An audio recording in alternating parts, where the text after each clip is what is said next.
It was a late Friday night, and there I was, hunched over a stack of profiles, reviewing candidates for a job opening in our company.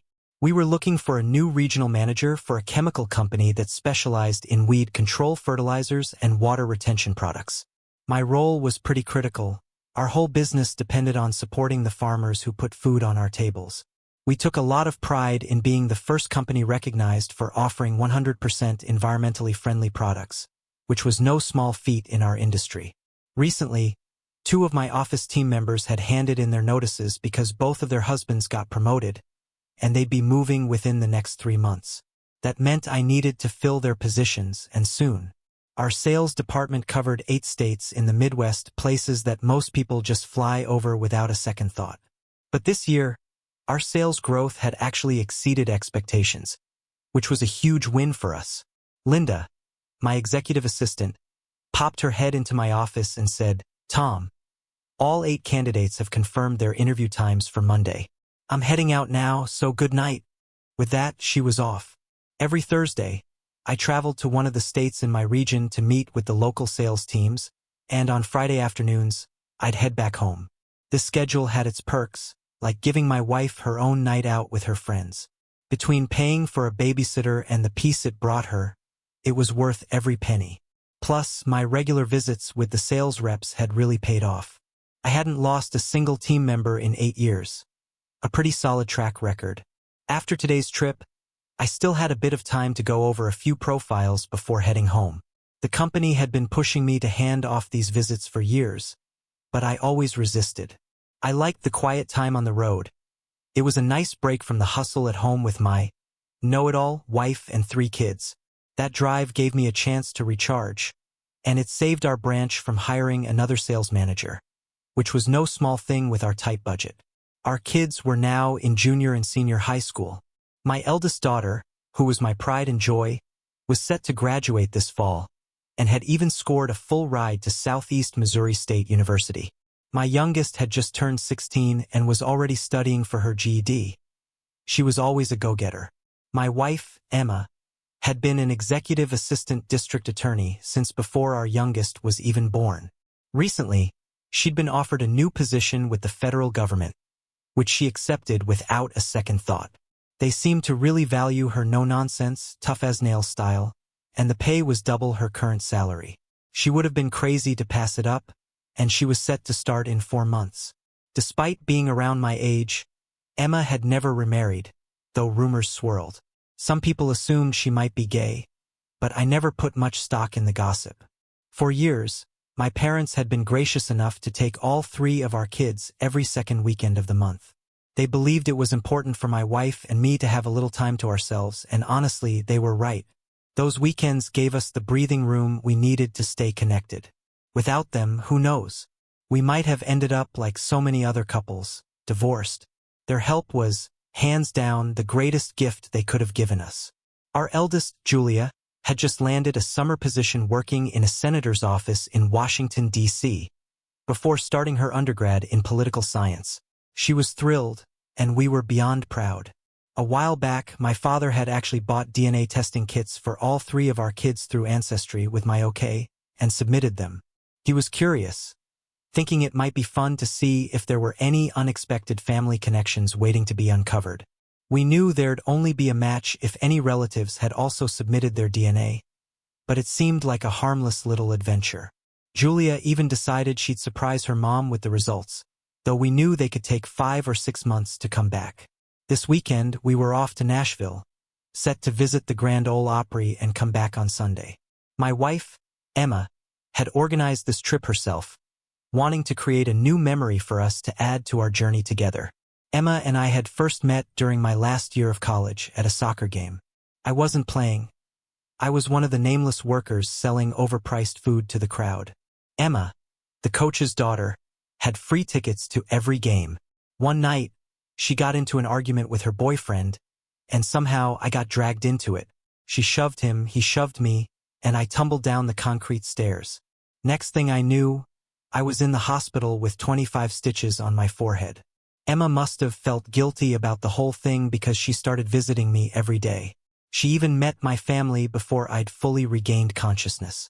Apparently, I'd been in a coma for nearly a week, thanks to some nasty internal injuries. When I finally started coming to, I looked up to see this beautiful woman standing by my bed. For a split second, I thought I was at the pearly gates with an angel there to guide me. But then my friend, Esmeralda, popped up beside her, looking less than thrilled. I squeezed my eyes shut, half hoping Esmeralda would vanish along with the whole surreal scene. When I opened them again, the goddess-like figure was still there, but thankfully Esmeralda had disappeared. Turned out, Emma stuck around, helping me recover without asking for a single thing in return. As I slowly pieced my life back together, we ended up dating, no fuss, no big declarations, just two people finding their way to each other. After graduation, I got into sales, and she started her first job as a management assistant. During a family reunion, her younger cousin asked. When Emma's younger cousin once asked why she was still single, she'd casually replied, "Because Tom hasn't proposed yet." 3 months later, there I was, standing at the altar, watching her walk toward me. Emma was striking, 5'8", with long blonde hair, piercing blue eyes, and a figure that could make anyone do a double take. We got married, but by our 5th anniversary, we were already teetering on the edge of divorce. To this day, I'm not entirely sure what went wrong, and maybe Emma wasn't either. On our way home from a trip, we decided to stop at Lambert's, a place famous for its throwed rolls and, well, average food. Emma was the one who insisted. She said it reminded her of her mom's cooking. As soon as we settled in, she reached over and switched off the car stereo, which was her way of signaling that she wanted to talk about something serious. I quietly turned on a small recorder I kept in my jacket, an odd habit I'd picked up for moments like these. "Tom," she started, "have you ever thought about having an affair?" Her question hit me out of nowhere. 100 thoughts raced through my mind. Where was this coming from? Was she trying to tell me something? I took a steadying breath, trying to keep my reaction calm. "Emma, let's be real," I said. "Everyone's probably thought about it at some point. But the real question is whether I've ever done anything about it. And the answer is no." "Why not?" she asked, pressing further. "Because I took our vows seriously. They meant something to me then, and they still do." Emma let out a sigh. "Times have changed, Tom. Marriage vows don't carry the same weight they used to. I think maybe you should consider finding a mistress, someone you're compatible with. You don't have to feel guilty. I'm giving you my blessing. It might even make things better between us." Her words were like a punch to the gut. Couldn't wrap my head around it. It felt as if she were asking me to betray her, but with her permission, I couldn't keep the confusion out of my voice. "Emma, why is me having an affair so important to you? Did I do something to make you want to sabotage our marriage?" She didn't say anything, just sat there in silence, her face unreadable. Finally, she reached over, turned the music back on, and left it at that. But her silence was louder than any answer she could have given. Emma always had an answer, so her lack of response left me with an uneasy feeling. We drove for another hour or so, covering about 40 miles in complete silence, until suddenly, she reached over and turned the music off again. I pressed record once more, bracing myself. "I'm sorry, Tom," she said. "I think I've been reading too many romance novels. Those ideas must have come from there." With that, she turned the music back on and acted as though we'd wrap things up. But I knew better. Emma wasn't one to read romance novels. She'd always rolled her eyes at them, calling them trashy. The idea that she'd let a romance book get under her skin didn't make sense. Something else was going on, and I couldn't shake the feeling that I was missing something big as we drove the last leg home in silence. Suddenly, I realized how little I actually knew about Emma's Thursday nights out with her friends. I'd always trusted her completely, never questioning where she went or what she did. But now I couldn't shake this uneasy feeling. Was she just going out with friends? Or was there something else? Maybe even one-night stands at some bar? When we got home, my parents were already there with the kids. I poured them each a drink and listened as they shared stories from their weekend with the grandkids. They loved spending time with them, always saying the kids kept them feeling young and active. They stayed for about an hour before calling it a night. I walked them out to their car, my mind still swirling from my recent conversation with Emma. As we reached the car, my dad leaned in close. "Tom," he said in a low voice, "when could we have a private conversation? At your office, maybe?" "I've got back-to-back interviews tomorrow," I replied. "But let's meet in about 3 hours. Whatever it is, we'll figure it out." He nodded, then leaned even closer, whispering, "It's not about your mom and me. It's about Emma and your youngest daughter. Can't say much here because Emma's watching us." "All right, Dad," I said, my voice loud enough for Emma to hear from the window. "I'll stop by after work, and we can sort it out in about half an hour." After my parents drove off, I went back inside, grabbed my car keys, and threw my toolbox into the trunk. "Hey, Han," I said casually, "I'm going to stop by Dad's tomorrow to help him out with something. So I might be home a little late." "I heard you through the window," Emma replied with a shrug. "Don't worry. We can have dinner a little later." The next day, my parents arrived at my office right on time, and we settled in, waiting for coffee to be brought in. When Linda finally closed the door behind her, my dad leaned forward, looking serious.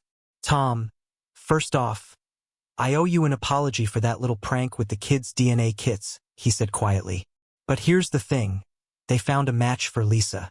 She has a paternal grandmother who's been looking for her son and his children for years." With that, he handed me a document from Ancestry with a woman's name and phone number. I was stunned, and Dad could see how deeply the news was hitting me. "Dad, I don't think this is a mistake," I said, still in shock. "Let's see what we can find out." Using the office phone, I dialed the number on the form and hit the recording function. I wanted to make sure I documented the entire conversation. After a couple of rings, a woman answered. "Hello, my name is Thomas Parker. I'm calling to speak with Mrs. Elizabeth White regarding a DNA match we found through Ancestry," I said, trying to sound composed. "Is she available?" "You're speaking to her," the woman replied. "How can I help you?" "It's complicated," I began. "In short, it appears that my youngest daughter is your granddaughter." "You mean Lisa Parker?" she asked right away. "Yes, that's right," I confirmed, feeling my pulse quicken. "Then, you must know my son," she said, her voice wavering. "I had to give him up for adoption when I was 15. "I might if I knew his name," I replied. "He was adopted by a family named Davis, and they gave him the middle name Mark Andrew," Mrs. White explained. Her words turned my world upside down. My face went pale, and I saw tears in my parents' eyes. We knew that name all too well. "Mark? He's alive and well," I said, almost in disbelief. "He's a district attorney in Cape Girardeau County, Missouri. He's actually my wife's boss. Never been married. And now I think I understand why." "My only child," Mrs. White said, her voice trembling. "I have stage 4 lung cancer, and I don't have much time left. Would you allow your daughter, Lisa, to visit me before I pass? If money's an issue, I'd be more than happy to cover her travel costs. I'd like to meet her and give her my inheritance." "Mrs. White," I replied, "given the circumstances, I think we can work something out. I'll let you make arrangements with my parents. Since you're just one state over, they could bring her for a special weekend visit so you two could get to know each other. But I'd want them there with her. I wouldn't feel right sending her alone." "Thank you," she said. "One other thing. Would you be able to get a notarized statement allowing my attorney to perform a DNA test? Given the value of Lisa's inheritance, he'll need to confirm her identity before we change anything in the will." "Understood," I said. "I'll pass this along to my father, and he can handle the details and get everything to you." After hanging up, I stepped out of my office and handed my personal tape recorder to Linda. "Transcribe and notarize the whole thing, the conversation I just had and the phone call too. I may need these for the divorce proceedings. Should I handle the DNA test authorization as well?" Linda asked. She knew from experience that when I had the recorder running, it was best to just listen. "Yes, but let's keep it under wraps for now. I want to see what my soon-to-be ex-wife is up to on Thursdays." Then, I walked over to my assistant John's office and said, "John, I need to talk to you and your wife as soon as possible. This is personal, and I'm going to need some help." Sensing the seriousness, John nodded. She's almost off duty. I'll text her to come straight here. I went back to my office and started laying out the plan. John and his wife would pack a bag for Lisa's trip, and the following Friday, I'd pick her up from school and drop her off at their place by 10 p.m. After escorting my parents to the door, I saw John's wife had arrived, so I asked her to meet us in his office. Thanks to modern technology and Linda's efficiency, the recordings were already transcribed. I handed copies to John and Anna, suggesting they start with the conversation between my wife and me. Then, I passed Linda the paperwork my dad had given me, asking her to make some photocopies. I filed the paperwork away in the attorney's file, making sure everything was in order. Both Anna and John had known Emma and me for years, and the revelations from today hit them hard. Anna and Emma had even grown up in the same neighborhood, so while they weren't exactly close, they knew a lot about each other. Anna was shocked at the hidden reality that had just come to light. "Do you think there's any chance they're still involved?" Anna asked, her voice full of disbelief. "Or maybe it was just a mistake they made, and they moved on?" "I don't know," I replied, "but I'm going to need your help to find out." For the next few weeks, John would take the company car to handle sales meetings while I'd be driving Anna's car, something no one would recognize. "Anna, you can use Jay's car for now," I explained, and I'd let corporate know this was part of John's cross-training. Turning to John, I added, "You'll need to keep an eye on Emma's Thursday night outings and document everything you see." John nodded. "Since she thinks you're still making your usual Thursday trips, she'll have no reason to suspect a thing." "My gut tells me it's still happening," I said, thinking out loud. Why else would she suddenly encourage me to have an affair? If Davis hadn't switched jobs, I doubt any of this would have come up. I think she may be planning to move in with him once he starts working in St. Louis. And if she can prove I've had an affair first, she'd feel justified filing for divorce without taking any blame herself. Anna nodded. "That sounds like Emma. Lately, it's common for people to deflect onto others to hide their own mistakes. If you catch anything suspicious one of these Thursday nights, give me a call. I'll have dispatch send a couple of officers over with an excuse like that you've been in a car accident. That way we can get a solid report on what they're doing, their location, and their state, clothed or otherwise," she added with a smirk. "Some of the cops wouldn't mind getting a little payback for the way Davis treated them." Linda looked up from her desk just then. "Paul Clark left the DA's office about 4 months ago. He couldn't stand working under Davis anymore, so he started his own practice. I faxed everything we've gathered so far to his office, and he's expecting you now. You'd better get going." Anna smiled. "Give Paul my best and let him know we miss him. He was one of the good ones." Paul had recently gained some serious momentum on his way to the Supreme Court, advocating for the women's right to life movement. His legal interpretations and strategic mind had reshaped some of the toughest cases. As I headed to his office, I started to piece things together. It was right around the time Emma started working with Mark Davis that our marriage had hit its first rough patch. And it was the same time I'd been promoted to sales manager and had begun traveling regularly. Everything was starting to make sense. If Emma's affair with Mark had really continued all these years, then I'd been an unwitting cuckold for over 15 years. Suddenly, the expensive Christmas and birthday presents from Mark made a twisted kind of sense. When I arrived at Paul's office, he was ready, having already been briefed on our plan by Anna. He handed me a key to Davis's house, along with a paper listing the alarm code. He also slid me a phone number. "Call this," he said. "They'll connect you with people who can help discreetly and affordably. I've already spoken to them, so they're expecting your call." "Why are these codes only good until the end of next week?" I asked. "Davis has his security system set up to give him a monthly reminder to change his access codes," Paul explained. He went on to outline his strategy. He planned to sue Davis for child support backdated to Lisa's birth. Under state law, Davis wouldn't be able to sidestep his responsibility, even if he declared bankruptcy. If Paul won, Davis would be financially devastated. And he had even more in mind for Emma, planning to sue her for adultery, abandonment, and fraud for passing off Mark Davis's daughter as mine. He suggested that, for now, I transfer my parental rights to Lisa over to my parents until the case was settled. Why would that help? I asked, surprised. This way, they can't claim you're using Lisa as leverage. Mark's going to fight dirty, so expect him to treat you the way he treats everyone else he sees as an obstacle. Sometimes, the best offense is a solid defense. I offered to pay Paul up front with my debit card, but he shook his head. Your wife will see that transaction in no time and guess exactly what you're up to. Write me a check, and I'll hold on to it until services are rendered.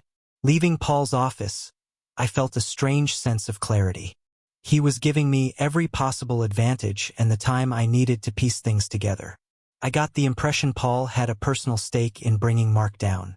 With his guidance, Emma and Mark were in for consequences they'd never seen coming. Paul had turned this into his own version of a high-stakes divorce game. I signed the paperwork to temporarily transfer parental rights for Lisa to my parents and explained the situation to them. They understood and agreed it was a wise move. As I waited for Anna to arrive in her 2002 Ford Taurus, I prepared for John's first sales trip on my behalf. Anna would leave her car at my place and then drive John home. Later, my oldest daughter mentioned that Emma wouldn't be home for dinner. She'd be heading out with the girls straight from work. When Anna pulled up, we swapped cars, and I threw my suitcase in her trunk. Tom, she said, lowering her voice, dispatch and the whole team are on board. Just tell me where to be. Thanks, I replied. Paul said he'd come personally to serve the papers if things start to escalate. I'd still love to know what's got Paul so set on taking down Mark Davis. Anna nodded. With Paul, it's about principle. Mark can't back out of this now. It was something to see Emma and Mark each drive away in their separate cars after enjoying a first-class steak dinner at the bar and grill. They'd acted like there was nothing to hide, just parting ways at the end of the night. But I had a different destination in mind. I went straight to Mark Davis's house and parked where I had a clear view of his place. Paul's team, along with my own crew, had everything already set up. I waited, keeping out of sight, as Emma's car pulled up first. She quickly disabled the alarm using a code, then unlocked the door with her own key. We captured her on film as she let herself in. About 10 minutes later, Mark arrived, and as soon as he stepped inside, Emma greeted him with her blouse wide open, baring her chest. He pulled her into a deep, passionate kiss, his hands roaming over her as they shut the door. That was where I cut the filming. We already had more than enough footage. Inside, 6 of Mark's 8 rooms had been wired for both video and sound, and we were streaming the footage live on their Facebook pages from a secure setup in the neighboring house. It turned out, though, that Emma had her own team tailing me, thinking I might take the bait and find myself a new mistress. They even hired a woman who fit my type and had her ready nearby. When I overheard this, I quickly texted Anna to warn her, and she immediately got in touch with her husband, John, to let him know he was being followed too. John, a former Marine, didn't waste time. He pulled off the road at 10 p.m., forcing his tail to reveal themselves. He then called a tow truck, reported the situation, and had his wife pass all the details back to me. While they handled that side of things, I took advantage of the quiet at Mark's place and snuck over to his driveway. I removed the valves from all the tire rods on their cars, ensuring they'd be going nowhere fast. Then I settled back to wait. When the police finally arrived, their flashing lights lit up the whole block. Officers knocked on Mark's door, looking for Emma Parker. Mark tried to deny she was there until one of the officers pointed to her car parked in the driveway. Eventually, Emma appeared, draped in nothing but a bedsheet.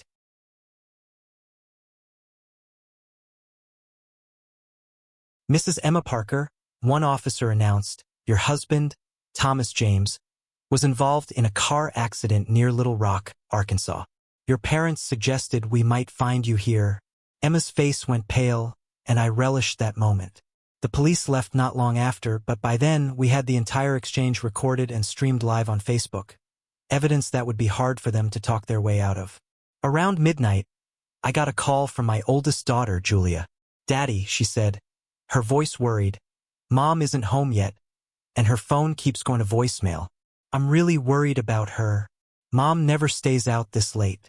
What should I do? Julia asked, sounding genuinely worried. Call Mark Davis and ask him to put you through to your mother, I said, giving her his number. Why would I call her boss? Julia asked, confused. Because, Julia, I replied, he's been more than just her boss. He's been her boyfriend every Thursday for the past 16 years. Then, I sent her a video clip of Emma wrapped in a sheet, talking to the cops, with Mark standing next to her in pajama pants. About 10 minutes later, Julia called back. Dad. Mom's phone suddenly started working, she said, frustration creeping into her voice. She called and said she's on Lower East Broadway with 4 flat tires. I shook my head. That's a lie, Julia. That's right next to Mark's house. When I confronted her with this, she insisted she was telling the truth. So, I told her I'd seen the video of her and her lover. When Emma demanded to see the clip, I sent it to her. She couldn't explain why she'd been in nothing but a sheet. I didn't expect Emma to come home for a few hours, but I asked Julia, do me a favor? Could you unlock the front door? As I walked up to the house with my suitcase, my phone rang.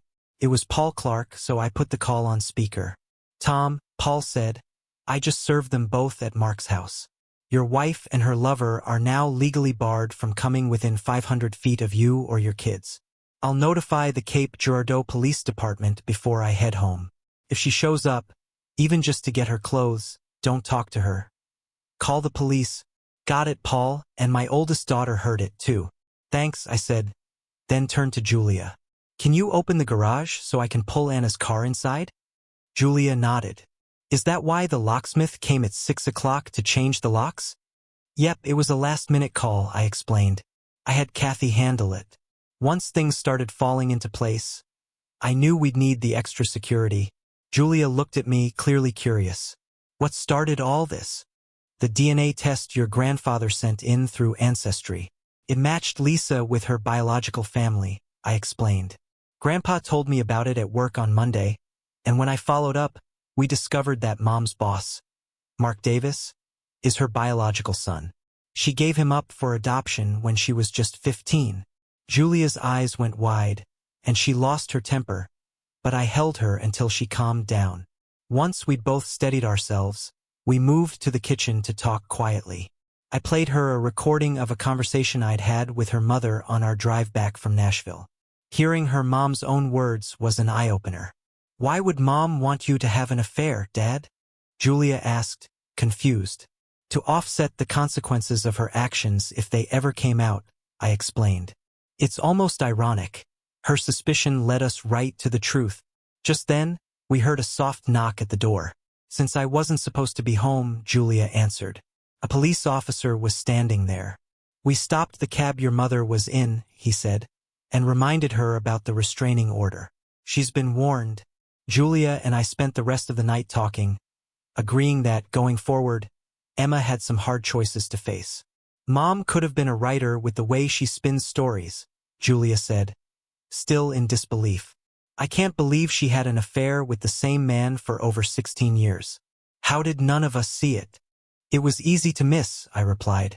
You kids were young, and I was always traveling for sales meetings in different states. Out of trust and faith in our marriage, I didn't think twice about giving her the green light for her weekly girls' night out. Julia nodded, shaking her head. We all trusted her. That's what blinded us to what was really happening. I sat there, stunned by her words. If Julia hadn't pointed it out, I might never have realized it. Emma had used our trust as a shield, hiding her affair in plain sight. Julia noticed the tears welling up in my eyes. That's what hurts the most, Dad. It's not just the cheating or the lying. It's that she used our belief in her to keep her real relationship going all this time. And we believed she loved us. If your mom could do that to someone she claimed to love, I said, imagine what she'll do to us now that she hates us for exposing her. Julia stood up and started making us both a fresh pot of coffee. Dawn was just beginning to break when my phone buzzed with a text. I glanced down. It's from your mom, I said, showing Julia the message. She wants to talk as soon as possible. Says there are family issues we need to address before I return from my trip. How are you going to respond? Julia asked, worry evident in her eyes. Don't worry, I replied. I'll tell her to go ahead and laugh at the big dumbass with Mark. She's free to move to St. Louis with him, but not with the kids. Julia looked at me surprised. She really doesn't need me anymore, I continued. As far as she's concerned, my usefulness has run out. She even tried to push me into an affair just to use it against me in divorce court. She never imagined she'd be the one getting caught after all this time. Hearing this harsh reality was tough for Julia, and I could see the sadness in her eyes. The truth is never easy to face. Most people try to deny it at first, calling it names or lashing out because it hurts. But eventually they accept it. I took Julia into my arms as she started to cry again, and we stood there together until we both managed to calm down. A little while later, we heard Michael and Lisa stirring upstairs. I turned on the kitchen TV to the local morning news, part of my usual routine, while the kids came down for breakfast. They seemed surprised to see me at home, but that surprise quickly turned to shock when an image of Emma appeared on the screen. Michael grabbed the remote and turned up the volume. Curious. My heart sank as I watched my kids process what they were seeing. In the video, Mark and Emma were laughing together, discussing how clueless I was. Emma sneered, saying, "That fool is so oblivious. He doesn't notice a single thing going on around him." Then she made a sarcastic comment about me that stung even more. Watching my kids hear their own mother mocking me, I felt a pang of pity. Not for myself, but for them. They were about to lose the image they'd held of her, and there was no way I could shield them from it. The video continued playing, showing Emma and Mark laughing, with Emma mocking me once more, which made them both laugh even harder. The news reporter's voice cut in. "Well," he said dryly, "I don't think they're laughing now." He went on to explain that after 5 hours of streaming the longtime lover's Facebook behavior, Emma and Mark's plan to set Thomas Parker up with a prostitute to force a divorce had completely backfired. The next clip showed Paul filing lawsuits against both of them, and that's when Lisa ran over to me, burying her face in my shoulder, sobbing. I held her tight, feeling the weight of how awful it was for a 16-year-old to find out that her biological father was her mother's longtime lover, not me. Michael, always blunt, summed it up perfectly. If Mom thinks you're just trash, what does that make the rest of us?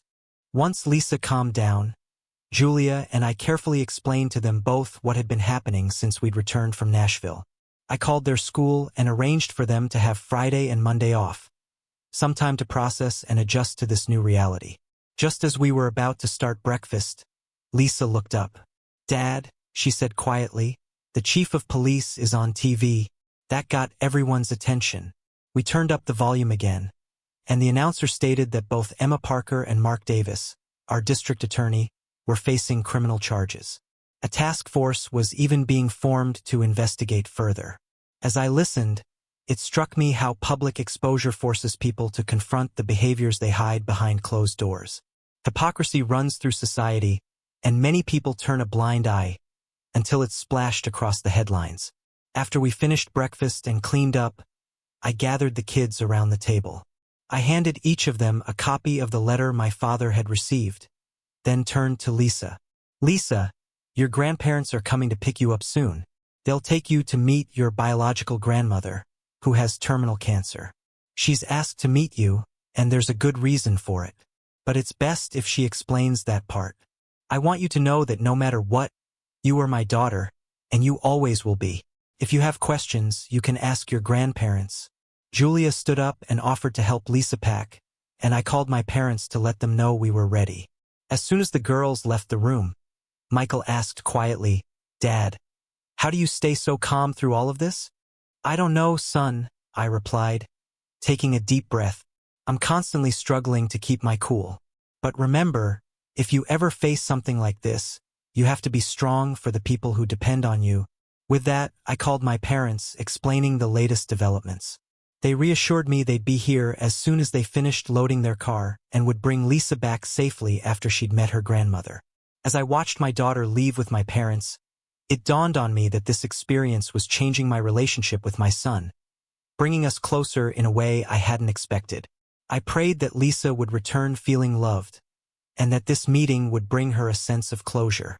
Meanwhile, back at the DA's office, Emma Parker was reportedly out shopping, clueless about the upheaval her life and ours was about to face. After her car was towed and the tires replaced, Emma went shopping for new clothes, unaware of the storm brewing around her. Meanwhile, back at his office, Mark Davis sat reading through the lawsuit Paul had filed against him.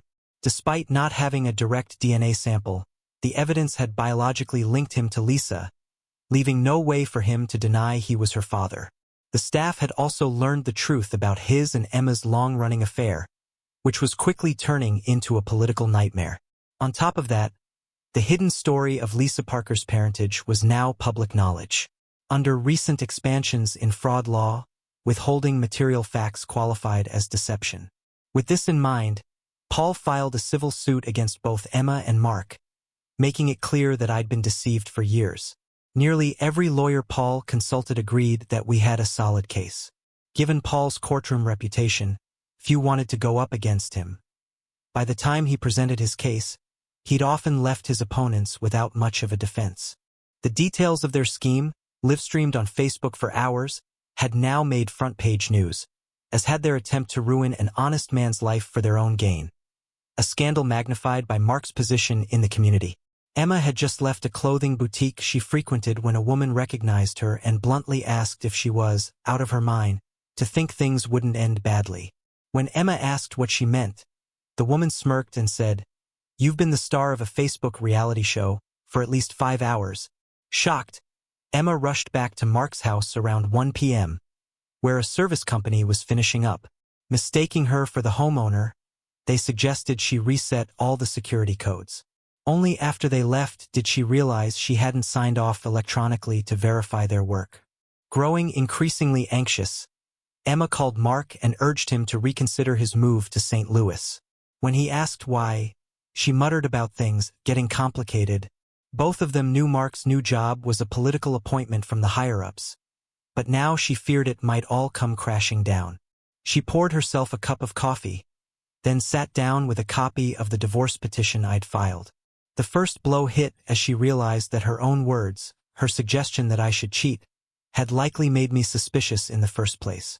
She also knew the DNA match had confirmed Lisa's true parentage, providing undeniable proof of her affair with Mark. In that moment, it dawned on her. I must have known about her betrayal long before last night. Finally, Emma began to piece it all together.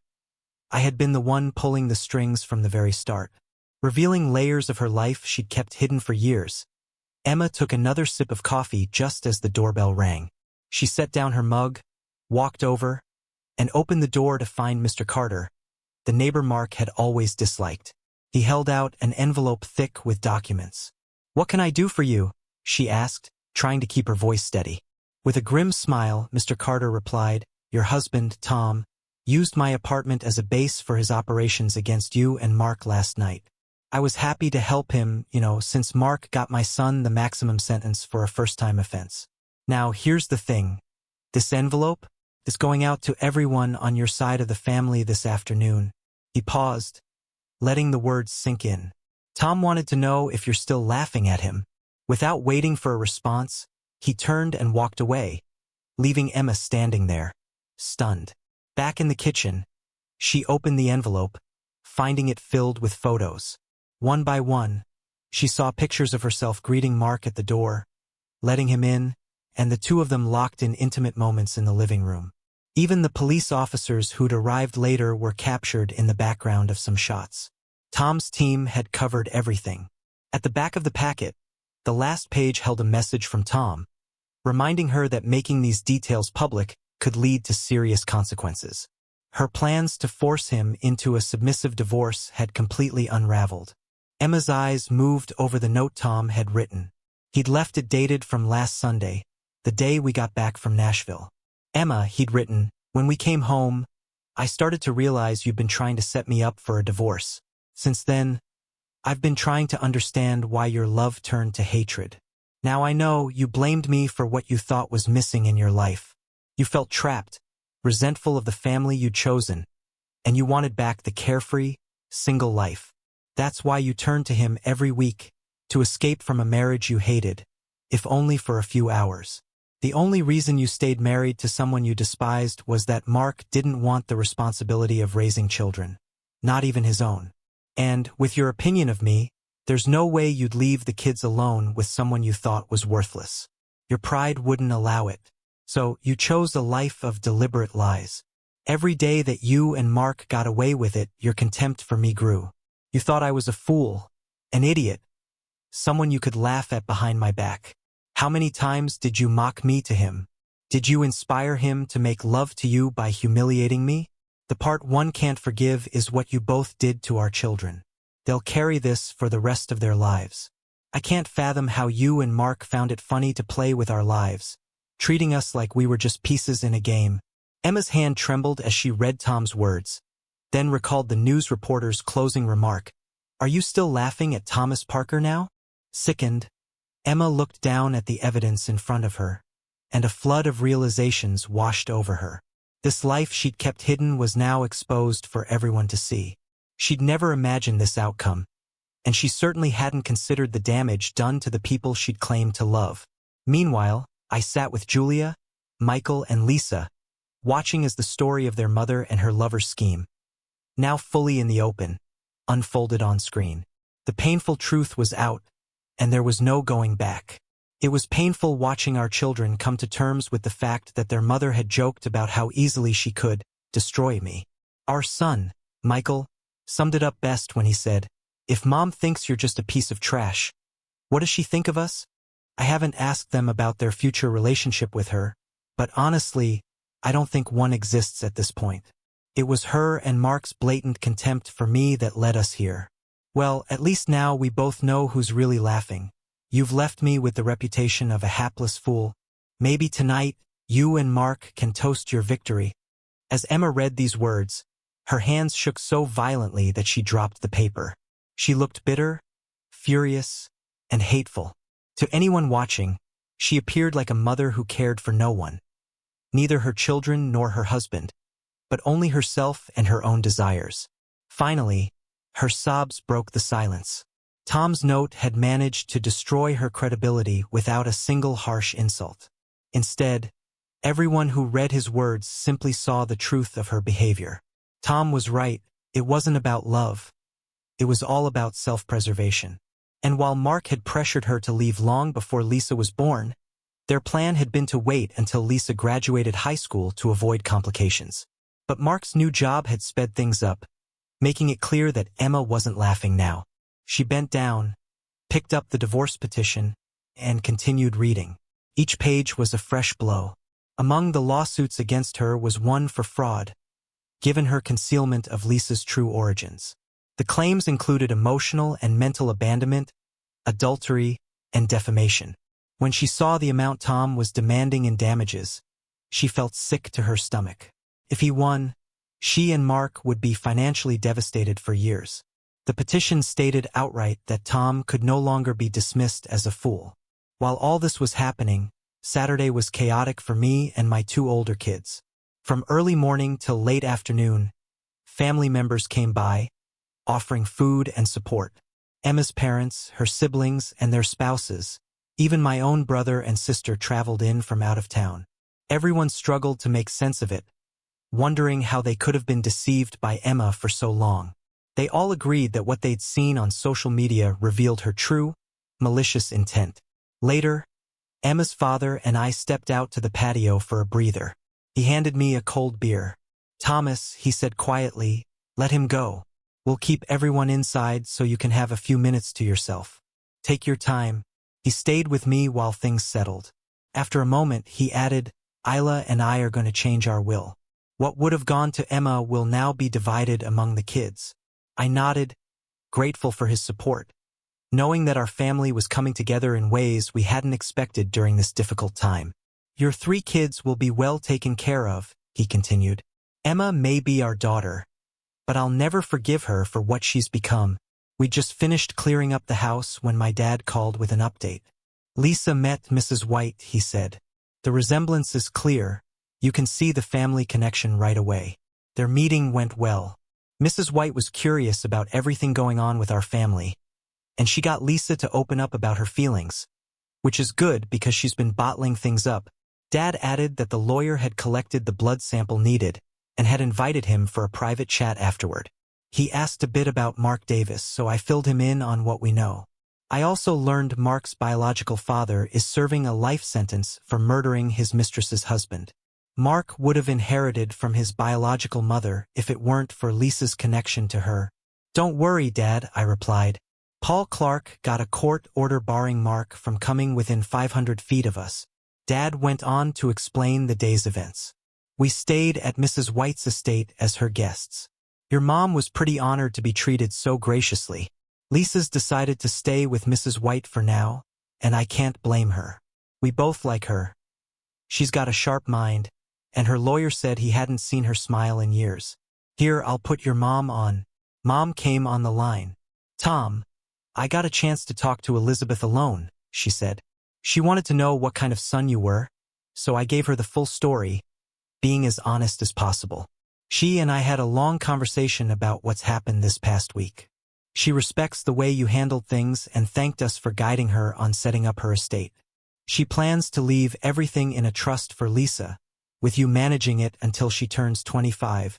"That's good news, Mom," I said. "Text me when you leave, and I'll be there when you bring her home." After hanging up, I sent Lisa a quick text.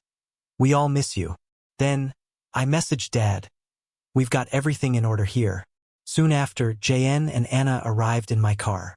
"Sorry for holding on to it for so long," I told Anna. "It's fine," she said. "The police chief's hoping to take down Mark Davis, and he and Paul are working together. Paul's even provided some interesting evidence for the investigation."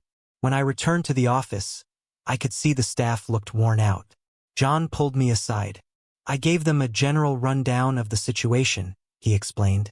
"I told them some of us knew what was going on and helped where we could. It's been a rough ride for everyone.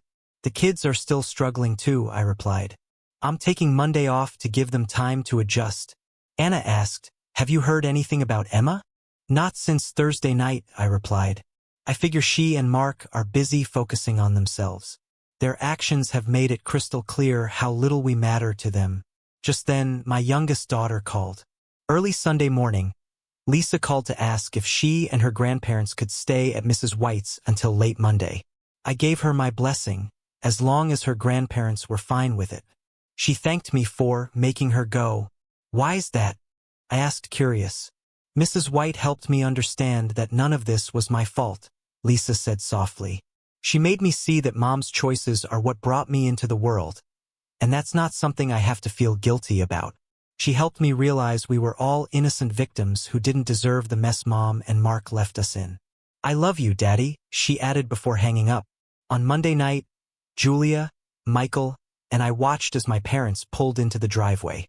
They looked worn out from the trip, but as soon as Lisa stepped out, she ran straight into my arms. It was a relief to have my youngest daughter back home.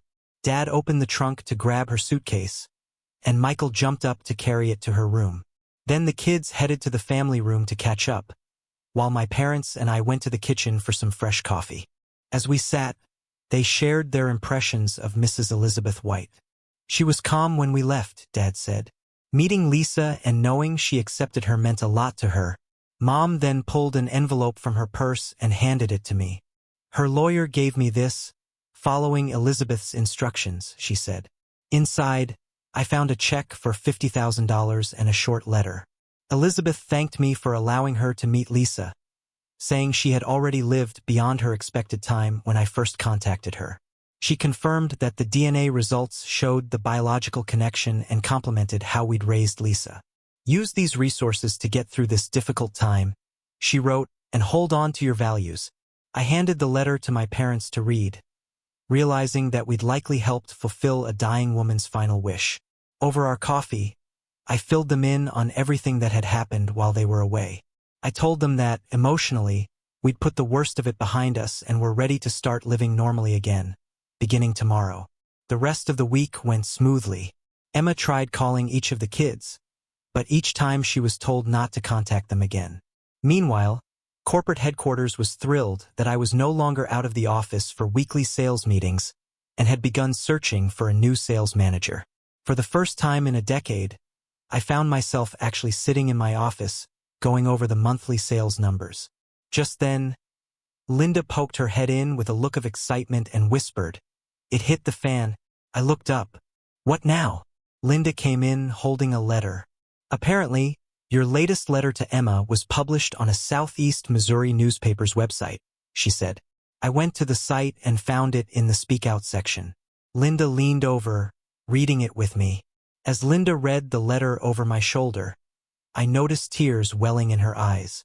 By the time she finished, she was quietly sobbing. "I wrote that when I was pretty upset," I admitted. "Maybe I was too harsh." "No, Tom," she said, wiping her eyes.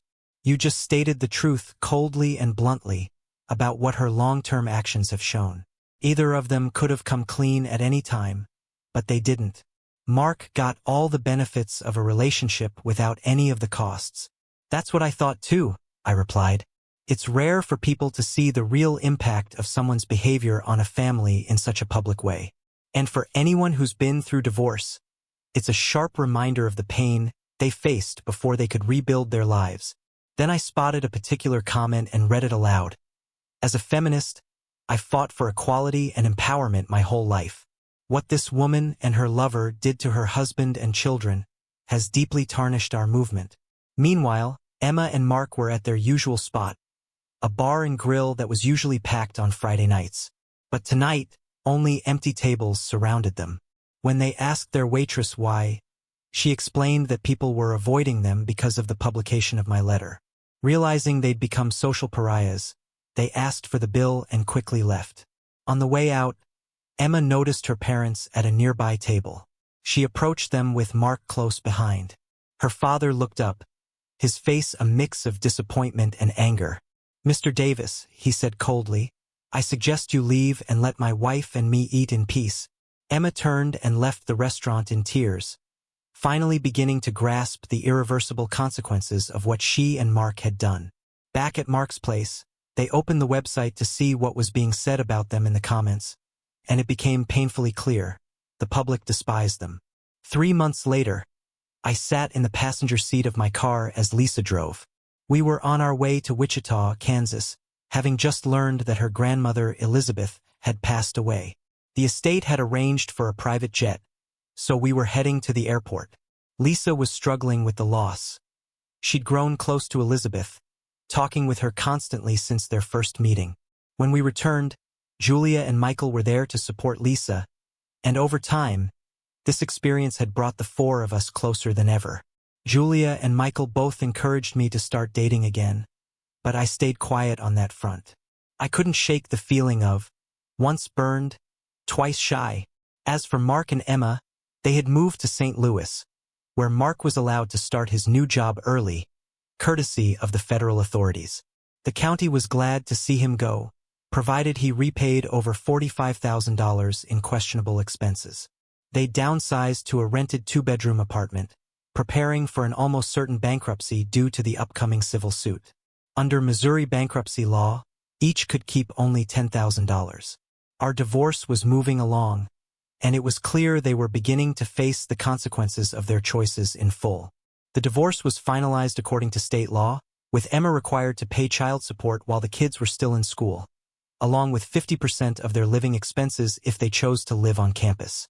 The civil fraud trial was coming up in 2 weeks, and my children still refused any contact with their mother, as did most of her family. Emma had learned the hard way that people's patience has limits. When it's crossed, they leave for good.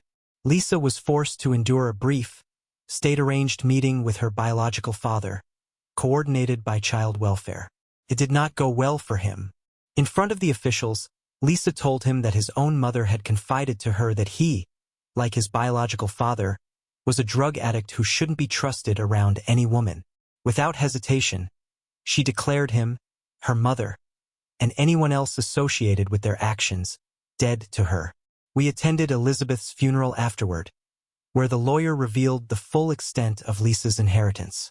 The estate was far larger than we'd expected, and after some discussion, we decided to sell her grandmother's house, keeping only personal jewelry and a few family photos. Back home, as the school year came to a close, I prepared for the first day of court. One Wednesday evening, Lisa came into the den. Dad, can you arrange for Mark, Mom, and their lawyers to meet with us and Paul on Tuesday? I think so, I replied, surprised. But why? I want them to understand the real cost of their actions, Lisa said, her voice steady. Grandma Elizabeth suggested it. I contacted Paul and we scheduled the meeting. On that sunny Tuesday, we all sat together, me, Lisa, Mark, Emma, and their attorneys. Lisa spoke first, her voice strong. I asked for this meeting, she began, looking directly at Mark, to inform you of a few things. First, where your father is and his request for you to visit him in prison. He's serving a life sentence for the murder of his mistress's husband. You should know you're the product of a rape committed by a distant cousin when your mother was only 14. She handed him a sealed envelope with his name on it, and I watched Mark and Emma's faces shift to shock. You should both also know, Lisa continued, that my biological grandmother left me over $100 million in a trust managed by my father, Thomas Parker, until I turned 25. That money would have been yours, Mark, if she hadn't discovered me. When she learned about my conception and everything you both did, her views on you changed drastically. She disinherited you, finding everything you two did disgusting. Paul, my trustee, will be covering my father's legal bills. Mark and Mom, if you're wise, you'll try to settle before we reach court because we're prepared to take this as far as the Supreme Court if needed. Then she turned to Emma, her voice unwavering. Mom, just because you created me in sin doesn't make any of what you did okay. My grandmother helped me understand that it's my father's morals, his standards, and his values that make me who I am. Leaving that meeting, I felt both humbled and proud beyond words. My daughter had said it all. Whatever happened tomorrow in court no longer mattered, because today I knew I had what truly mattered.